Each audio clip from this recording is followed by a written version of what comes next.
নমস্কার, আপনারা দেখছেন সংকেত মিডিয়া, সোজা কথা সহজভাবে। শুধুমাত্র এই স্বপ্ননীল নয়, এরকম প্রচুর স্বপ্ননীল বাড়ি ভাঙা পড়বে এলাকার। কারণ ওই সামনেই দেখতে পাচ্ছেন রেলের অধিকৃত জমি, জন্য পিলার ইতিমধ্যেই পোতা হয়েছে। আর এই অধিকৃত জমির মধ্যে দিয়েই বালুরঘাট থেকে হিলি পর্যন্ত রেল ছুটবে। হিলি সীমান্ত বন্দরের পাশেই তৈরি হবে হিলি স্টেশন। এরকম ছবি দক্ষিণ দিনাজপুর জেলার বালুরঘাট শহর লাগোয়া ভাটপাড়া গ্রাম পঞ্চায়েত এলাকায়। স্থানীয় বাসিন্দাদের অভিযোগ, এখনও পর্যন্ত রেলের দেওয়া জমির প্রাপ্য টাকা পাওয়া যায়নি। এমনকি জমির কি দাম দেওয়া হচ্ছে সে সম্পর্কে সম্পূর্ণ অন্ধকারে রয়েছে।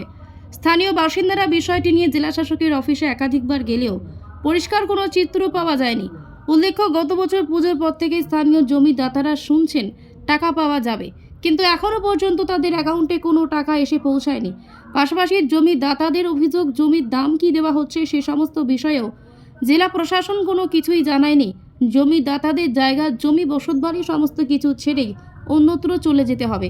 তবে অন্য জায়গায় গিয়ে বাড়ি কেনা কিংবা জায়গা কিনে নতুনভাবে বাড়ি তৈরি করার সাহস পাচ্ছেন না জমিয়া তারা, কেননা তাদের জমির কি দাম দেওয়া হবে সে বিষয়ে জেলা প্রশাসন এখনও পর্যন্ত কিছুই জানাননি বলে অভিযোগ।